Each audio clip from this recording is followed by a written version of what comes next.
ரிஷபராசி அன்பர்களே, ராகு கேது பெயர்ச்சியானது உங்களுக்கு எப்படி இருக்க போகிறது என்று பார்த்தோம்னா, தொழில் ஸ்தானம் அப்படிங்கிற ஸ்தானத்துக்கு ராகு வரப்போறார்.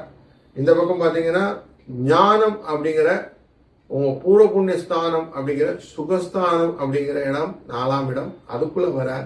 அப்போ ஞானத்தை பெருக்கி உயர்வை கொடுப்பார் கேது, தொழிலே தடை கலைந்து யோகத்தை கொடுப்பார் ராகு அப்படின்னு சிம்பிளா முடிச்சுக்கலாம்.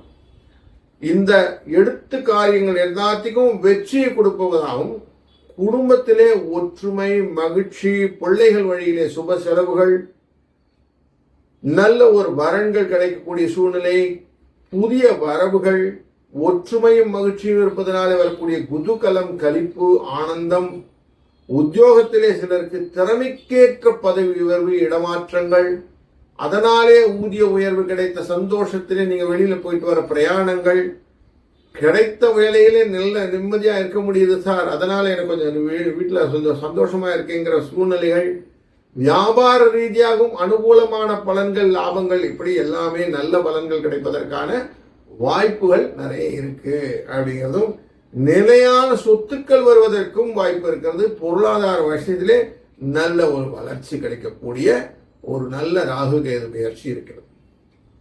அப்ப எல்லா கிரகங்களையும் ஒன்றா கட்டுக்குள்ள வைத்துக் கொண்டிருப்பதனாலேயும், சூரியன் எஸ்பெஷலி வைகாசி மாசத்திலிருந்து ஆணி மாசம் வரைக்கும் பார்த்தீங்கன்னா சூரியன் கட்டுக்குள்ள வந்துடுவார். ஆடி ஆணி ஆவணின்னு சொல்லி முடிக்கிற போது வெளியில வரும். புரட்டாசி மாசத்துல இவர் சூரியன் வெளியே வருவார். அது வரைக்கும் உங்களுக்கு சூரியனின் ஆதிக்கத்தினால் வரக்கூடிய லாபங்கள்லாம் உண்டு. அப்போ அரசாங்க வழியிலே அனுகூலமான பலன்கள் ஒரு 4-5 மாசத்துக்கு இருக்கு அப்படிங்கிறதும் வச்சுக்கலாம். நீங்க எதை செய்து கொடுத்தாலும் உங்களுக்கான லாபத்தை பெற்றுக்கொள்வதும், வண்டி வாகனங்கள் மாற்றி புதியதாக செய்து கொள்வதும், ஒரு சில பேருக்கு நல்ல ஒரு எனர்ஜி கொடுக்கக்கூடிய விஷயங்கள் எல்லாம் நடக்கும்.